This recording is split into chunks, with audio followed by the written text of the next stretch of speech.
Good evening and welcome to Rock, Paper, Hand Grenades. I'm your host, Joshua Solomon, and with me as always is JP Marzullo. I'm sorry, the Honorable JP Marzullo, who stood in for me last week. Thank you, JP. You're welcome. Yeah, it was fun. Fun fact, everybody, JP here used to drink beer with Cliff Clavin. You're right. He did. Fact check it.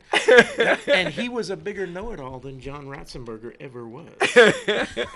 Well, Ratzenberger, really actually, can we take a minute to talk about that? Sure. So he was going after Norm's position on Cheers. That's what he was going to audition from, but he got turned down.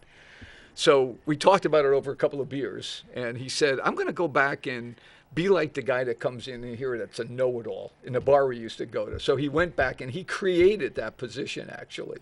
And he was perfect for it because he is a bit of a know-it-all. So it was great. It was great. Fun times. All right. All right. Well, thank you for filling in for me, and we'll do the You're housekeeping. Rock, Paper, Hand Grenades is sponsored by the Wilson Hill Pistol Club right here in Manchester, New Hampshire, the oldest sports shooting club in the state. It's been around since the 1930s. And we have tonight is our monthly membership meeting, 7 p.m., 1732 Lakeshore Road in Manchester. Tomorrow night is Skill Builder night from 6 to 8 p.m. We'll have NRA instructors on hand to help you out with anything that you have questions about, help you shoot your gun. And then on the 17th, we have the Safety of Fast, Fundamentals in Safety Training. That is the beginner level course. And then that is it for the foreseeable future. We have Skill Builder on July 13th from 6 to 8 again. Summer is usually the time off. Most of our training is in September, October, November through the spring. So they are our sponsors. You're welcome to show up at the meeting tonight. I will be there a few minutes late after the show. Tonight, our guest is Chris Ager, chairman of the GOP committee here in New Hampshire. How you doing, Chris? I'm doing great. Thank you. Thanks for inviting me on. All right. So, First in the Nation primary is coming up. Yep. Right. We're doing that this November, right? We're doing that. It's likely the primary is likely going to be in January. Okay. And today I would bet January 23rd. But if Iowa Democrats, they're really good at screwing things up. Last year they couldn't count their ballots for a few weeks. This year, they're trying to go to mail-in ballots and drop-off ballots. Which changes it from a caucus to a kind of like a primary. Yeah. And if they do that, we'll go a week ahead of them. We could be, maybe could be as early as like January 9th, 8th, 9th, that second Tuesday of January. And but we'll see what Iowa does. The Republicans in Iowa passed a law that said, hey, a caucus means a caucus, and they did a definition. Show up in person. Correct. So they defined what a caucus means. So if the Democrats do what they've advertised, they'll be committing a crime. So Perfect. We'll see what happens, but I have a lot of confidence in our Secretary of State. He will follow the law. He's not influenced by either party or politics. He just follows the law. He's done just as well with this whole First in the Nation primary thing as our previous As Bill, Bill, right? yeah. So far, so good. And Bill he did was it for what, 30 years, 40 years? Forever? Yeah, I think maybe before the gun club started. But he was great at it. But He was. Secretary Scanlon was under him for a lot of those years. Right. And so you don't miss a thing with Secretary Scanlon, not at all. And I would tell you that Bill Gardner is he still lives in Manchester. He's still active, and he's keeping his eye on things. Yeah, so. he was a fabulous guest on this show. We had him Great guy. to talk about that the last go around, and it was fun. He kind of walked through the history of what a primary is and how it became. I mean, he's going back 100, 150 years, and he's talking about where it came from. Was it a 2-hour show? Because once you asked Bill Elliott something, it it would go on forever, which is great. Kept I'm going not for knocking another it. hour. I think it was we great. really could have. He cost me $20. I went in for Did it a bad? 30-minute meeting, and like 3 hours later, I come out. I got a ticket. Very knowledgeable guy. Yeah. And And very is- effective. So very is Scanlon. effective. I mean, yes, I think you're right. He is. Yeah, he was a good tutor Yeah. for Scanlon. And they're nonpartisan. Yeah. Both Secretary Gardner and Scanlon, very nonpartisan. They're just doing their job, Yep. and they have a lot of pride in doing a good job in what they do. So I have a lot of confidence in him, and it could be as early as something like January 9th. Wow. So along those lines, this is something that's always fascinated me. We have a state law that says we have to be the first primary in the nation. Correct. And so we do everything we can to make sure. So we've got our finger on the pulse of pretty much every other state who has an inclination to move it up, Yep. right?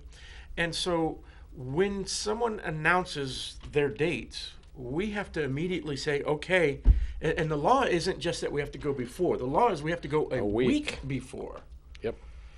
the next one. Right. So isn't there like a rule on how quickly or how much lead time you need to give the public before you schedule it? Like you said, we're looking at January 23rd, but if we move it back, how much lead time are we going to have before we actually hold it? We don't need much lead time at all. Other states, they have bills that have to pass to set their date. They have, a legislative process. Maybe governor has to sign it. They have to go through a process. Here, that law that Representative Spillane, back in the day, a Democrat, put in place, bipartisan supported, it allows one person to pick our date, and that's the Secretary of State. The governor has no say. The state legislature has no say. One person. So he can move very quickly. He's got a lot of authority. And we print our ballots. We know exactly how to do it. We don't have as many ballots to print as a lot of other states. And everything goes from the Secretary of State to the towns or cities. There's no other layer in between. So we have a very efficient system. One person, we print our ballots, we get them out there. The one thing they will have to do is they'll have to set a date for when candidates have to file by so that they can print the ballots. Right. And then they print the ballots and distribute them, set the date, and we're done. It's very simple. And we're in great shape on the Republican side. We have a rule book, and New Hampshire being first, following Iowa, and then South Carolina, Nevada. That's in the rule book. It says we will go first. So we're in great shape. If the Democrats move their caucus to a primary, then we get into a little pickle because then we'll try to jump ahead of Iowa. We will go ahead because of the Democrats, and then we'd have to negotiate with the Republicans why we're going ahead of Iowa. And, we're already talking, so that's the good thing. But the Republicans have been solidly supportive of the primary. The Democrats are not. And the Democratic State Committee, my counterparts, they tried to keep it here. We generally agree on New Hampshire should be first. But Yeah, our federal delegation was ineffective. Totally ineffective. Yeah. Their I senators would and think that congressmen. The local Democrats would be 100% on board with Yeah. wanting to be first and staying first because Yep. their voice gets out there. They are. There's no reason for them to go along with, and like you said, the federal delegation. Ineffective. Why are they rolling over? And I mean, I don't So know. Chris, tell the audience a little bit about the previous job you had. That's why you were involved with a lot of this Yeah. going on Yeah. to keep it. So if you Yes. would do that, I think they'd like to Sure. hear that. So I was elected party chairman January 28th of this year, but the 3 prior years I was the national committee man. And so the way the party's organized, every state and 5 territories in Washington, D.C.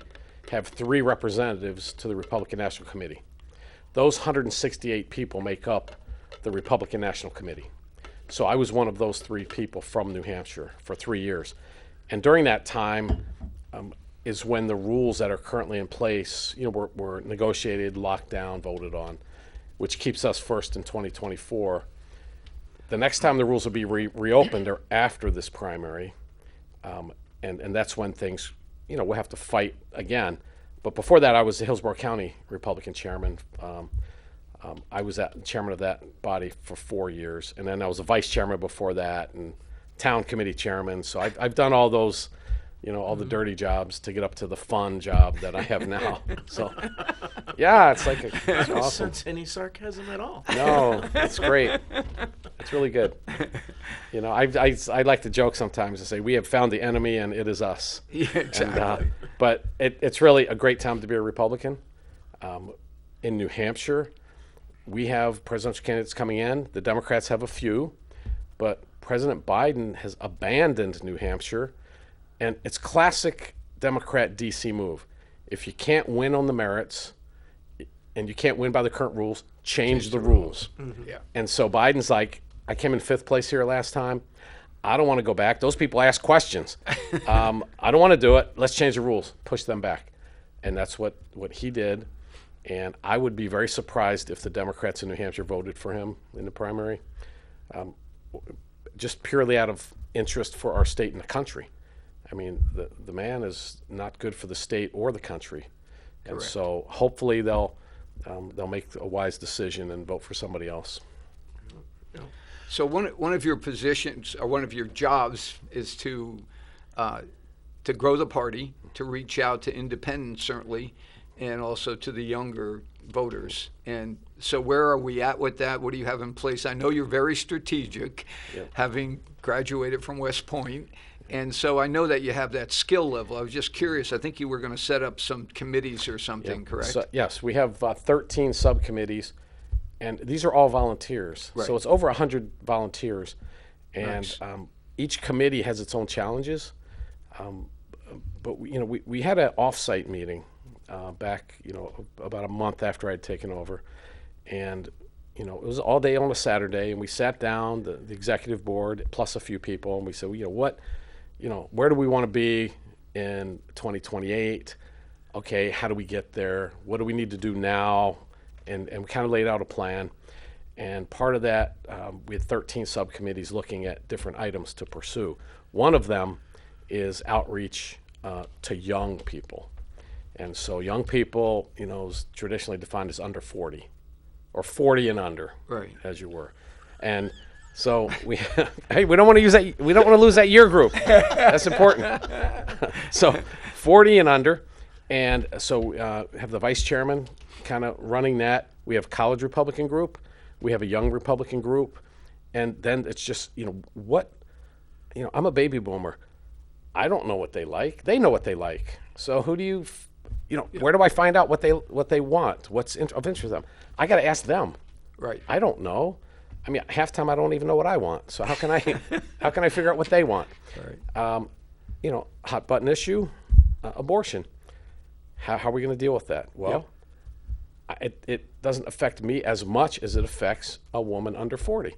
Right. So why don't we ask them what's good messaging for where the party is? How do you message what we have in terms that people like you that it affects the most? It affects a lot of people, but the people it affects the most, what kind of language do we use? How do we present it? What should we say? Where's the Venn diagram where people who call themselves pro-choice and call themselves pro-life, where do they overlap? What are the things we have in common that we can help articulate, why our positions are good for people, and also show empathy and understanding and care for people who are in difficult positions, because there are a lot of tough decisions. And we also have to balance that with, we're the party of individual freedom and responsibility. So, you can say, wait a minute, abortion, the Venn diagram, how do you overlap, pro-choice, pro-life, and come up with a messaging that is true to what you believe in, but also conveys, the positive, empathetic part of what the party's all about. And sometimes it's just language, and other times it's policy. And so working with the House, Senate, and Governor to make sure that we're all together on that. Very difficult issue, but we can't run away and hide from it. Yeah, our messaging in the past has been a little sketchy, as we both know. We seem to drop the ball there, and abortion's certainly going to be a big part of that. And they'll use that again. The Democrats are already talking about it. And they'll bring that point up. They won't talk about anything else that's important to other people. Like being a senior, I want to know what we're doing for seniors. And some of the younger people are going to, I would guess, are more interested in finding out, how do they fit into this party? Or do they need to just step away from it? One of the things I would like to see you do is to make sure that you get these people to go and to talk to colleges, because you can't stay away from them. Those are the people that will actually vote, and that's important. We need to get to those people, and I would hope someday they define domicile a little differently, because they're not breaking the law by doing what they're doing now. So. But anyway, I think that's great. What other types of committees that you put together? You said there's 13. What other? So we have outreach committees. Okay, right. And there's about half of the committees are outreach committees. Okay. And so outreach to different elements of the electorate Good. That we think we've underrepresented, maybe. One of them, I have an immigrant outreach group. Oh, wow. Good. And we have an immigrant from Switzerland who's actually running it. And we have Lebanese immigrants, Chinese, Vietnamese, Nice. Immigrants, Nepalese. Yeah, you went to one of the events recently, right? Yes. You ate all the great food. This immigrant, this little immigrant subcommittee, they said, Chris, you need to go to the Nepalese New Year. Yep. 2080 is in their year's celebration. I'm like, okay, well, it's going to be in like a conference room with like 10 or 15 people. I didn't know. We go to Manchester. There are like 350 people. They're all dressed in traditional Clothing, yeah. costume. It was all Nepalese food from a local Nepalese restaurant. They had dancing, singing. Up on stage, they gave me a saffron scarf, which saw that, yeah. connotates a guest of honor. Right. And everybody was coming up to me talking. Why is everybody talking? Do they recognize me? Do I look like I'm on a milk carton? I mean, what is it? And it was that saffron scarf, and out of respect. Yeah, and they were very patriotic, pro-American people. They sang the national anthem up on stage. They had little Nepalese flags at the beginning. Then they all put out American flags. Oh, nice. Oh, what a wonderful celebration! 10,000 people in this state of Nepal. From Nepal. Not just Nepal, like Bhutan. Oh, Bhutan, They're the yeah. same ethnic group. Right. And so, but 10,000 Wow. in the state, I had no idea.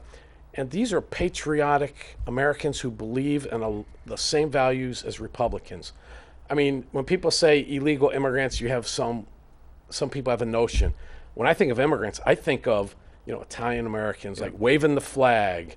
These Nepalese Americans, Vietnamese, Cambodian, Congolese. They are all very, very patriotic. They want to be here because they love America. Exactly. They fit right into our party, but we haven't reached out to them and told them they're welcome. Yeah. So we have a committee now that's doing that. They have new American meetings and ceremonies.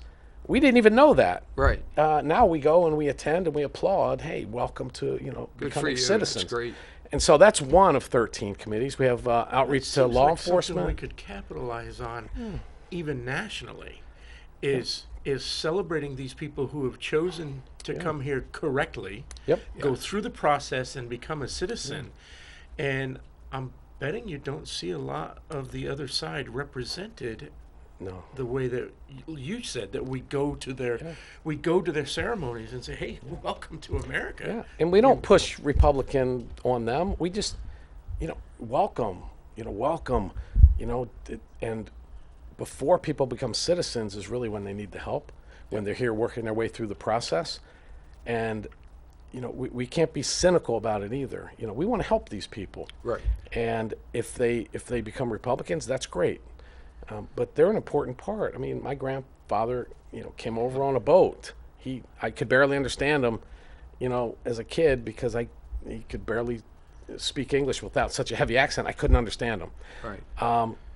Great Americans, So we've got this thing that we don't like immigrants is ridiculous. We're the party of immigrants. We welcome But these it people. is absolutely true.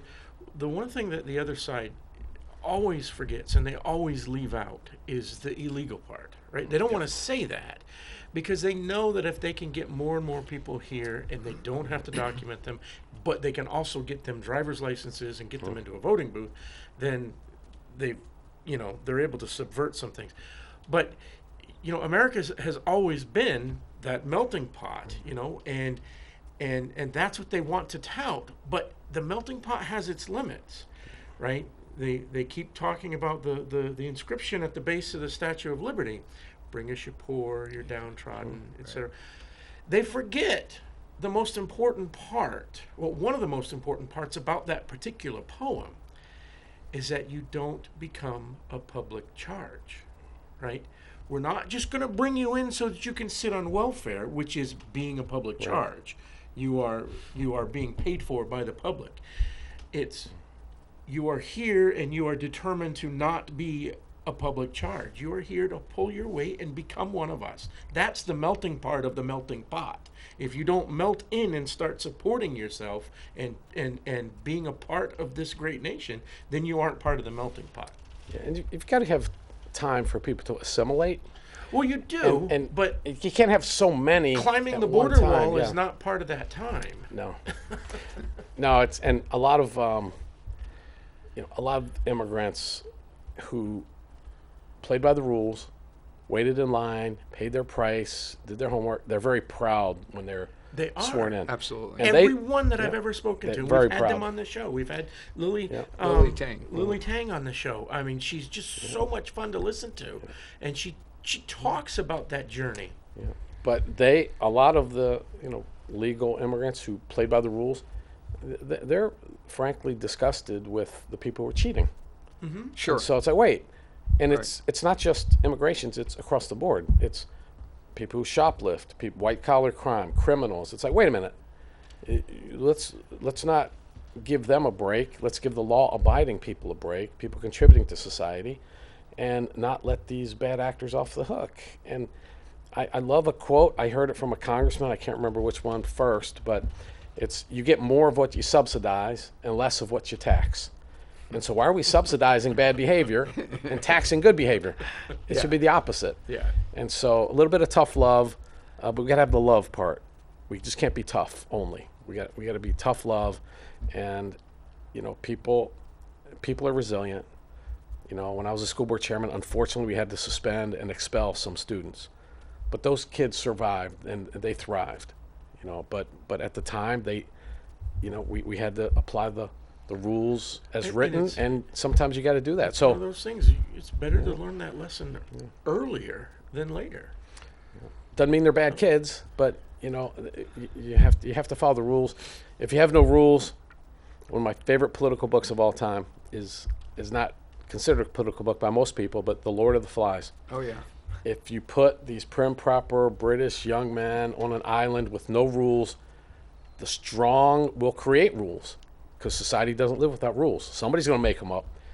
And who's going to make them up? The strong, the people with, the ruthless people, the people with guns. Mm-hmm. And that's what gangs are doing in Mexico, thanks to our terrible border policy.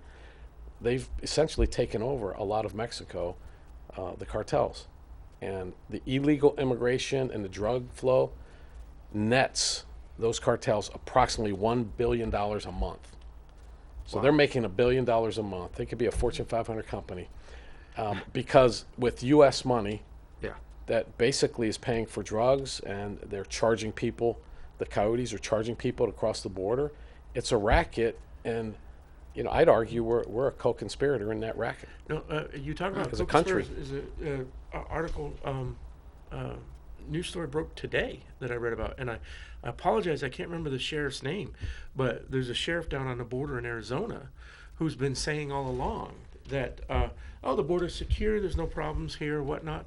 And he's obviously a liberal sheriff, but he's been saying that all along. And the suspicion has been that there was some sort of collaboration between the cartels and his department. Well, the feds just raided the sheriff's department today.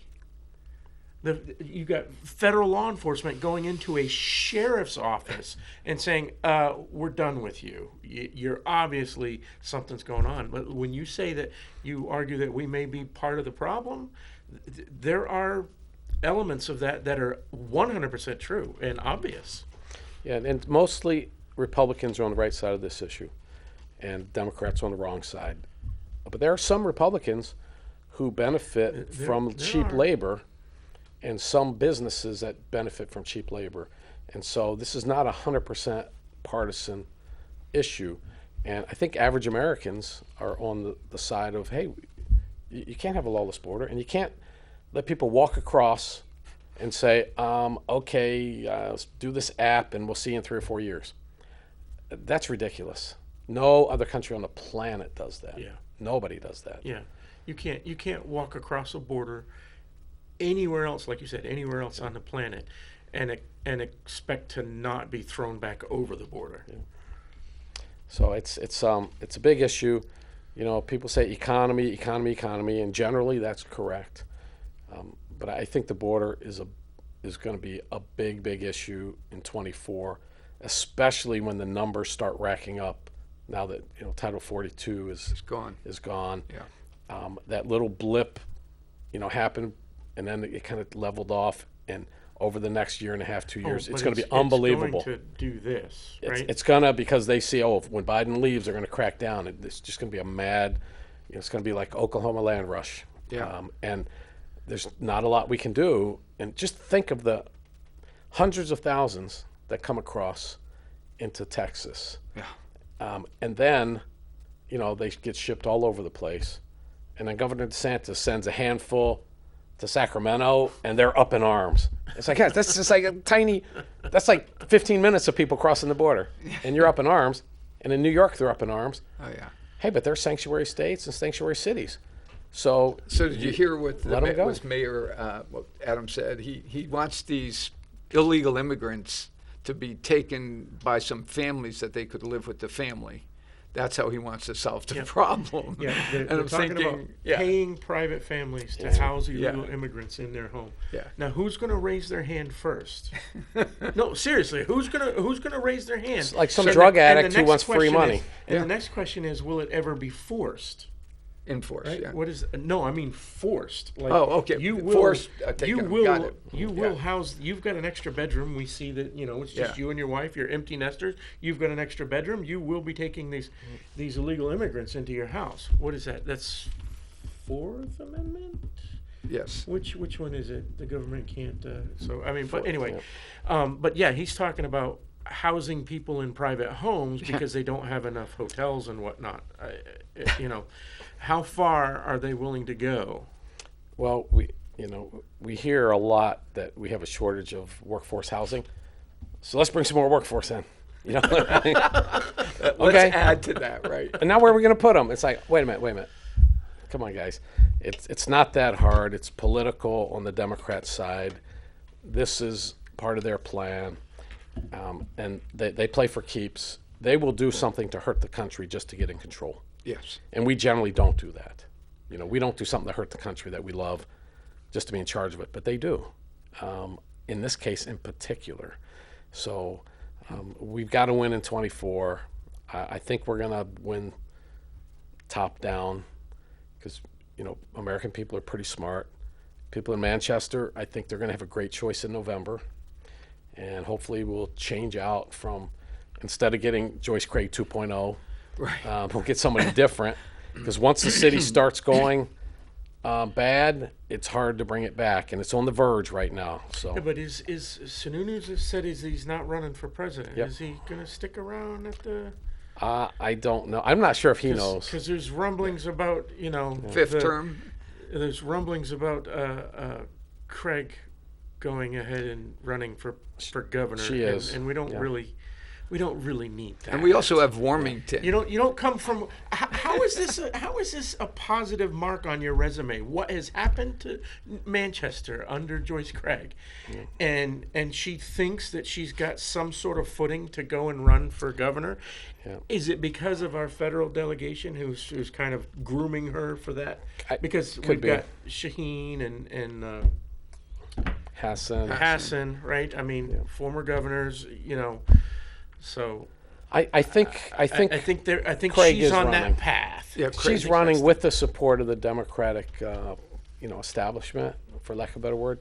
So I think it will be Joyce Craig for governor, and it'll either be Governor Sununu. If he wants to run again, then I think there's really going to be no serious, I don't contest. think. Yeah, I agree. But if he doesn't run, we could have a primary, and any of the three people I've heard who might be interested, Senator Ayotte, Commissioner Edelblut, and former Senate President Morse, Chuck Morris. Yeah. any of those would be far superior to Joyce Craig.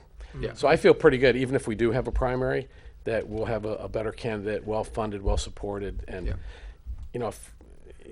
how's a great motto? Hey, I'm going to do for New Hampshire what I did for Manchester. Yeah, exactly. That's not going to sell.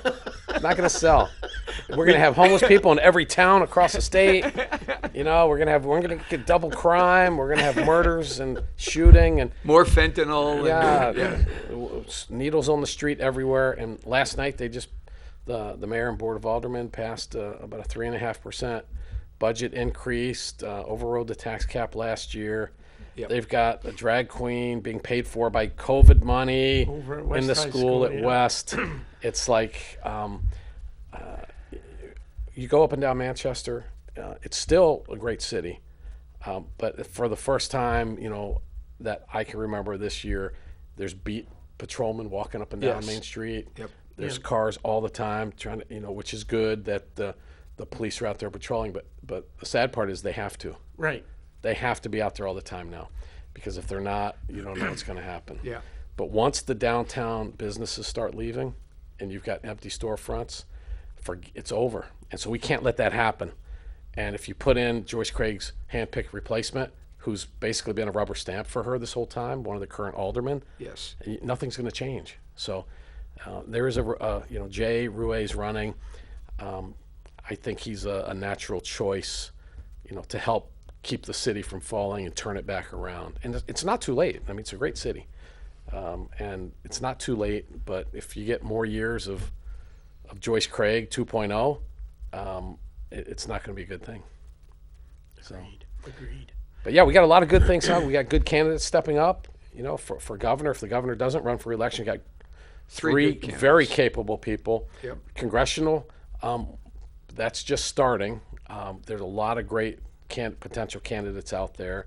Manchester mayor, fantastic. Out in on the seacoast area, Rochester, Callahan's running again, and there's just a lot of good energy and enthusiasm. And I'm really thankful that people are willing to volunteer to run for these jobs, because it's not easy. These are tough jobs, and if most of the people that are running are they're financially secure, they have good lives, they have great lives. It's like, wow, they don't have to run. They don't have to do this. They're doing it because they love this state and the cities and the towns that they're from. And so it's good to see that. And, there's some on the Democrat side too, even though they have bad policy. They're misinformed on policy and misguided. But there's some good people across the board that run for office. We just disagree with the outcome that comes with the Democrats.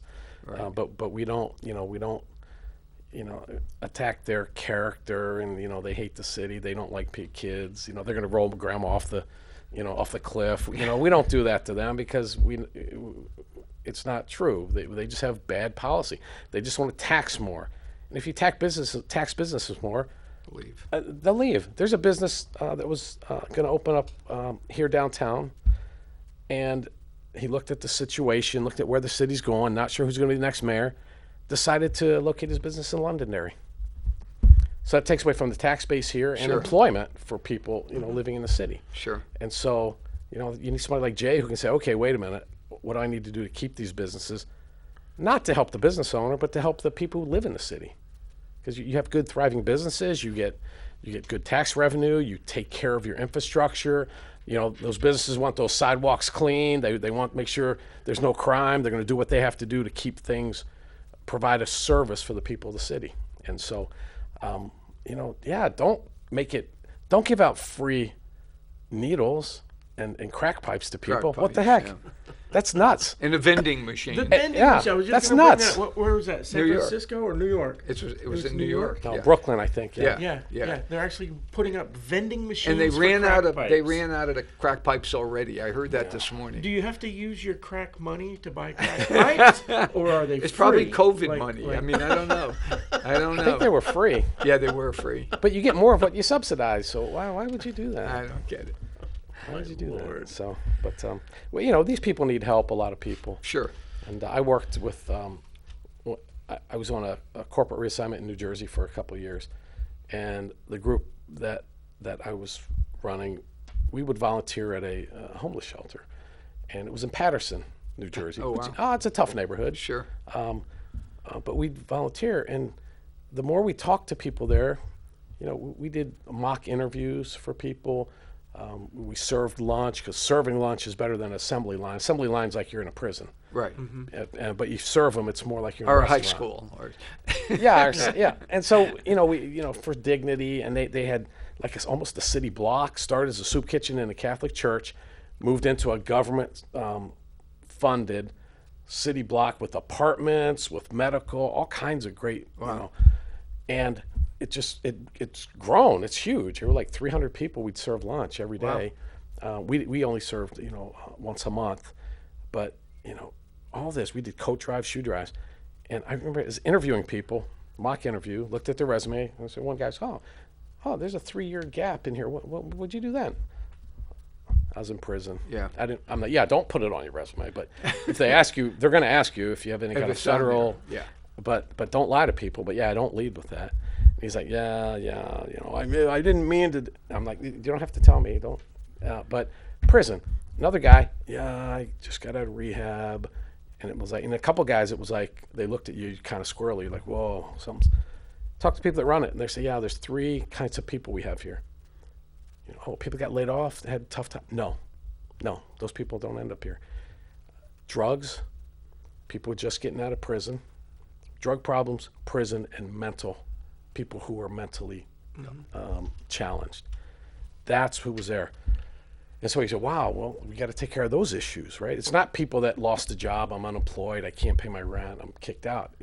There were nobody like that there. It was all, then we started finding out, when you realize, where are you from? I'm from Syracuse, New York. Oh, I'm from Biloxi, Mississippi. Oh, I'm from Nashville. It's like, is anybody from around here? I'm like, what's happening? He said, no, there's a network of homeless people around the country. And everybody said, hey, they have a great program in Paterson, New Jersey. Syracuse, I think it's a mayor, paid for their homeless people, gave them like $50 and a ticket to Paterson. See ya. So it was attracting people from all over the country. So I think you'll find here a lot of the homeless people out on the streets, they're not local Manchester people, a lot of them. You attract them when you give them free stuff. You're saying, hey, come to Manchester, homeless people. You can live on our sidewalk.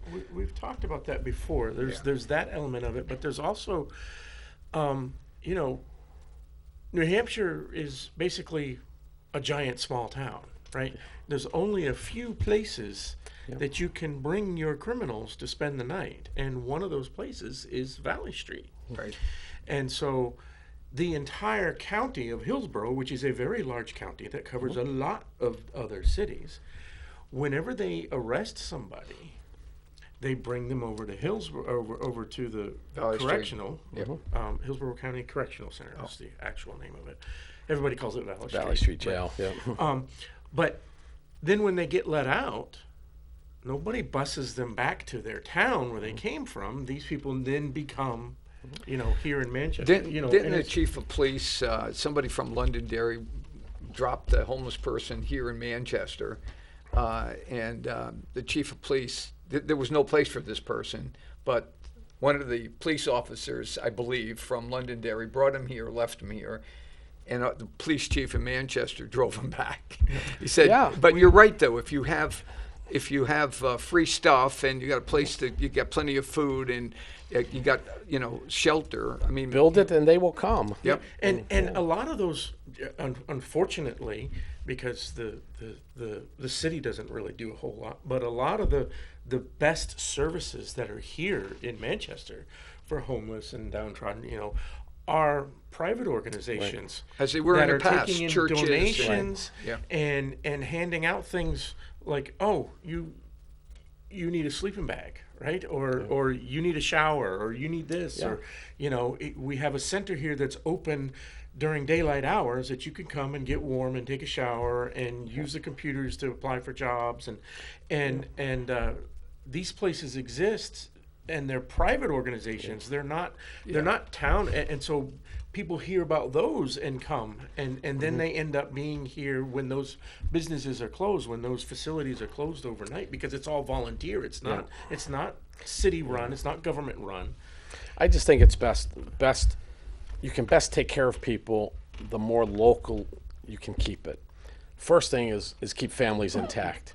Families can take care of people better than anybody else. Absolutely. So that's the first line of defense is encourage those families to take care of themselves. And then your little community, everybody knows everybody. You know who to take care of. You know kind of their situation, their relatives, or and then it just kind of goes out from there. And there are some people that absolutely need government assistance. Absolutely, there are people that need that. But we should try to make that as small a number as possible. Not push everybody into it, but keep it as small as possible. It's better for those individual people if they can be taken care of at the lowest, most local level. And because if you go to a city, exit strategy. Yeah, you right? got to reintegrate back into your You can't stay there forever. So, and people care about you more when they know you. If you go to New York City and you have trouble, somebody's going to take care. No, you're just another one of the millions of people there. They don't care about you. Something happens in a little town, New Hampshire. There's somebody who needs help. Especially if it's a local person, people are going to help them. So, I just think it's where do you take care of people? It's not do we take care of them, yes or no. It's where do you do it? Do it locally. Help the families first. Family has trouble, and help them out first. Help them stay at home, and with their family, and help them there first. It's just better for everybody. So. But yeah, those are tough things. But we got fun things coming too. Yeah. Presidential visits. They're coming. Right. A bunch of them. We got all the way through. I assume they'll kind of ramp down and be done in the November time frame. People are going to want to finish up and have the holidays, and then we're looking at primaries in January. Yeah, we'll have people come in here the whole time.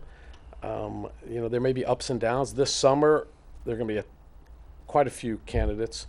Mike Pence comes in for Friday. Chris Christie was just here. President Trump's coming back the end of the month. Nikki Haley's coming back the end of the month. Larry Elder is coming in for the first time towards the end of the month. And they're all doing the classic things they need to do.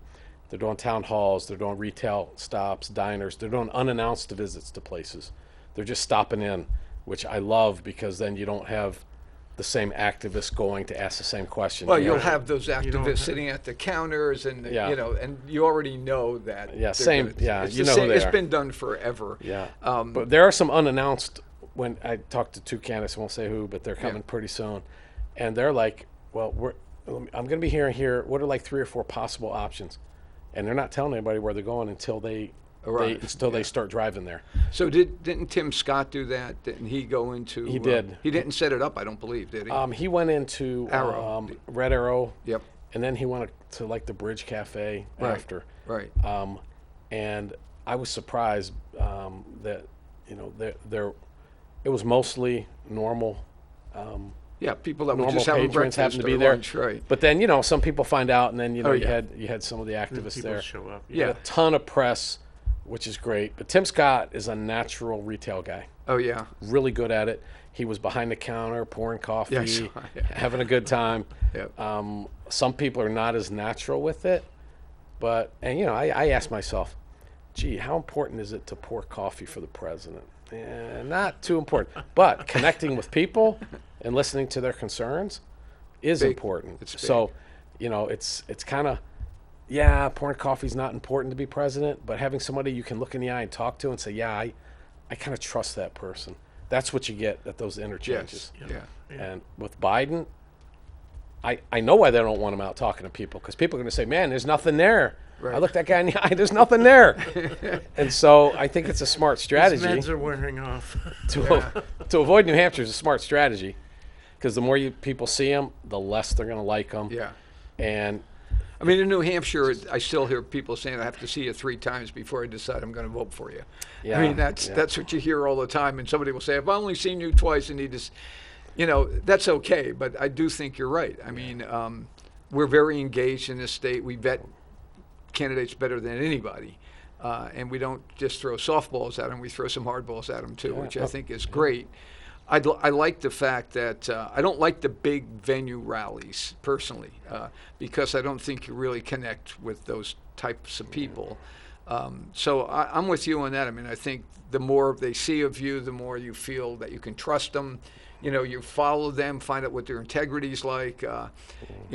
People with bad memories shouldn't be lying because they can never remember what they said the last time. But we never forget. We never forget what they say. And I think that's if you don't mind, I'd like to swing back a little bit to homeless. So Liberty House, takes no federal or state funding. Yeah, they've been our guests we a have couple of times. We had, I shouldn't say we anymore, but they have their own rules. Yeah. And they abide by those, and anybody that comes into that facility has to sign a contract with them. Yeah. They have to know what the rules are, and they take random drug tests. And I've been there a few times, and they've had to release somebody and they will take them to a hotel if it's at night and pay for that hotel, and then they will connect them with other organizations that are run by the government. And they're not going to just leave them there. Right. But a lot of That's these people. actually really good. That hey, you broke the rules. You can't be part of this. Right. But we're not going to leave you hanging. We're No. going to at least point you to where Exactly. someone like you needs help. Yeah, and I mean, they're all veterans. fabulous. And Right. early on, when I was involved with them, with a different director, they were giving food out to any homeless person that comes there. Yeah. And then what happened then was a lot of the veterans stopped contributing because it's supposed to be a veterans Right. facility. So thank God that was straightened out. There's a great facility over on Orange Street. If you haven't been there, Yeah, I took a tour with Jeff Nelson. Yeah. Or with some candidate or? I this is back when I was working with the Army Association. Oh, They okay. Donating. Yeah. Donating, and having the rules. Yeah. And with military people, it's fantastic. Yeah, it 'cause, is. You live with rules. It's something that they're used to. Yeah. I mean, yeah. And it's like, oh, I got rules. Yeah. Okay. So- That's what we're supposed to have. So we finally got, Yeah. the fact that Swim with a Mission gave Liberty House $1 million Yeah. last year or the year before. And That's we a were, great organization. Yeah, and we were able to finish a rec room. So they said, well, so what? You got ping pong and people will pool and stuff like that. Well, the biggest issue is once they've been through the program at Liberty House, once they're finally clean and, their families are getting pulled back together. That was a valid point, certainly. But when they leave, we try to find them a place to live and a job, right? But sometimes they go right back to the same people that put them there to begin with, and you lose them. The other thing is, and you'll appreciate this, it's the camaraderie in that house that when somebody comes to visit or leaves, they want to be able to come back to those people. Right. And that's the whole idea of having this rec center, because those people will come back, and it works out great. But it's still a problem. They're serving over 150 homeless veterans a month that aren't part of the house, don't want to be. Right. And that's the other thing, and that's all, as you were saying, mental health, certainly PSD has something to do with that. But these guys are struggling, and you're right, you have to have some empathy for them. Yeah. But you also have to set some rules for them. Yeah. And the tough love. and it's worked well. Yeah. I mean, it's worked very well. It's still Easter. It's still affiliated with Easter. Is it affiliated with Easter Seals? Not really. We used to use their people at times, but no, they're not affiliated Okay. with. So they get no funding at all. So they have to raise all their own money, which is a challenge sometimes. But I think it's well worth it, and I'm happy to see that they're still thriving and they're doing stuff. I think candidates should honestly make an appointment to go in there and see that facility if they care at all. I think it would be a great idea to contact them ahead of time and say, look, we're going to be in town. We'd like to come by and see what you're doing. And not just for political reasons, but just to see how things like that work, because we need to take care of these people. No, that's a good point. Yeah, we I think I think that's a good takeaway. I logged it in because we suggest for candidates. Some of them they're here so infrequently. Yeah. They're shoehorned in and out. But some of them have a little bit more time. Well, that's why I brought it up to you. Yeah, Because I know that's what you do. And guys are like, "Hey, Chris, what do you think's a great idea to do?" I'm like, "Have you been to the Red Arrow Diner yet?" Okay, first, okay. So everybody's got that down. Sure, but, sure. There's some other really good places to Yeah, go, there are. things to see. Well, one of the right here in best Manchester. places used to be Cesario's, but Cesario's has been closed since their fire. All the candidates used to run through there, right? You're right. Yeah. So, but speaking of which, if you're in a position where you're suggesting stops for presidential candidates, we have already started scheduling. We have 2, possibly 3 presidential candidates already booked. Great. For this show right here. So you need to let them all know that if they want to get their message out to Manchester, they got to come and spend 10 or 15 minutes with rock, paper, hand grenades. All righty. Yeah, exactly. So put that out there. Tell them to call JP. JP. We're not gonna disclose who those candidates are right yet, but they are booked, and Great. they will be excellent shows. I'm really looking forward to it. Yeah, to 'em. I love this job. It's hard too and frustrating at times, but if you want to make a difference, there's a lot of ways to make a difference in a state like New Hampshire. Exactly. You get small towns. You can be planning board, ZBA, selectmen, school board, volunteer, Education boards. Yeah, right. yeah, easy. It's easy in New Hampshire to be involved. Yes. Some other states, it's hard. Here, it's you want to be involved, you can be. Yeah. And those 13 subcommittees, 100 people volunteering. That's great. It's great. Some people are working full time, hard. They can give a little bit of time. Other people retired, they're given a lot of time. So we can tailor it to what your interests are and what you want. And in any volunteer organization, it's not perfect. The scheduling's not perfect, and you get a few bumps in the road, but people can just make things happen. And my favorite example is in Hillsborough County Republican Committee. A guy named Chris came to me one day and said, "Hey, there's a gun club that had scheduled a machine gun shoot, and the other organization had to pull out. Do you want to do it?" And I'm like, "What's a machine gun shoot?" And he explained it a little bit. I'm like, "Are you willing to help run it?" And he goes, "Yeah, I'll help run it." I'm like, "Okay, let's do it." Yeah. And now it's like the 5th year is coming up. Is that David Wheeler's place? No, it's that's different one. this Saturday. That's this that's week, shotgun. right? Oh, that's right. Right. Yeah, this is at Londonderry. Yeah, Londonderry's. That's a big Rickles. popular event last couple of Oh, years. yeah. It's huge. And that was one guy suggesting, "Hey, let's go do this." And now it's like 5 or 4 different ranges with different long-range precision, semi-automatic, fully automatic, shotguns, Tannerite exploding downrange, ice cream truck, pizza oven. I mean, it's like, you can it's just, great. it's easy to get involved, and it's easy to get involved in the parties. And, you could get involved in either party, but if I think contributing to the welfare of the state, I think the Republican Party has a huge advantage right now across the board. Taxes, education policy, crime, homelessness, all the things that are important to people in the state. I think the Republican Party is providing better policies. And we can have a great, honest, hard-hitting debate. Yeah, we'll throw a few elbows, but no low blows. Right. That's kind of the difference in politics. Yeah, we'll throw some blows at each other. It's okay. It's part of the game.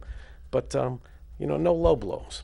No cheating. No making nasty things up about people. That doesn't help the discourse at all. But, yeah, let's have an honest debate on the policies. We win. So let's bring it on. And I'm looking forward to debating with my counterpart maybe in November in Dartmouth. Oh, that'd be cool. Oh, really? Yeah, Oh, that'll be fun. And hopefully, That'd be great. Hopefully we pull that off. And I've been in my job 16 weeks. He's been in 16 years. Right? It's about even now. We're about even. I'm like, okay, let's go. And give him time to catch up. yeah, it takes him. They're a little bit slower sometimes, but it'll be fun. It'll be lighthearted. I'm sure. And I can say that on certain things that affect the state that both parties are in agreement on, that I'm very confident we will work together, and we have with First Nation primary. Yeah, that's The federal extremely delegation important. dropped the ball. Sure. The state party, and both state parties were working hard to keep it. Good. The federal delegation of the Democrats, I dropped the ball completely. They had zero influence. And on the Republican side, we have no federal delegation. Right. And we're already working for 2028. Yeah, we need to change that. Well, we need at least a couple Republicans on that federal delegation, at least a couple, and that way the whole state will be represented. We have more of a voice, and I think this year in 24 is the year to correct that. Great. All right, we have to wrap up. We got like a minute left. If you want to tell our viewers how they can get in contact with you, with the state GOP, or how they can get involved locally and help, websites, phone numbers, names. Yep. So the absolute best thing to do is go on the web, info at, the best thing, web, NHGOP. If you just type that in, you'll go right to our website. And it has emails, phone numbers to the office, emails. And then if you're in a specific county or city or town, we could hook you up with that county or that city and town and go locally. If somebody wants to help out at the state level, we've hired 2 people since I took over. We got some good fundraising. We're able to hire 2 people, and we have an intern right now. We'll be doing a lot of work over the summer to help Manchester candidates, so people can volunteer either at the state party level on the elections or right away at their town and county level. But NHGOP, right on the web, it'll take you right to our website. Awesome. Well, thank you, Chris. All right, thank you. And hopefully we'll see you again, and hopefully we'll have a really exciting primary season here coming up. And we'll see you next week. All right,